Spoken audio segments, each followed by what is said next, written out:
যার টাকা আছে তার মূল্য আছে, যার টাকা নাই তার কোনো মূল্য নাই। হ্যালো এভরিওয়ান, আসসালামু আলাইকুম। মানুষ আপনাকে 2-4টা ফ্রিতে উপদেশ দিবে, কিন্তু 2 টাকা দিয়ে সাহায্য করবে না। তাই নিজেকে স্বাবলম্বী হতে হবে, অন্যের ওপর নির্ভরশীল হওয়া যাবে না। অনেক জ্ঞান দিয়ে ফেলছি, তাই না? জরুরি কাজে আজকে ব্যাংকে গিয়েছিলাম, যে দেখি অনেক ভিড়। অপেক্ষা করার পর ফাইনালি আমার কাজটা কমপ্লিট।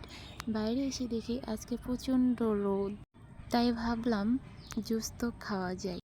গরমে এই জুসটা আমার কাছে অনেক ভালো লাগে। আপনাদের কেমন লাগে? কে কে খাইতে পছন্দ করেন তা জানাবেন। এদিকে মামার জুস রেডি, ঠান্ডা ঠান্ডা কুল কুল, জাস্ট ইয়ামি।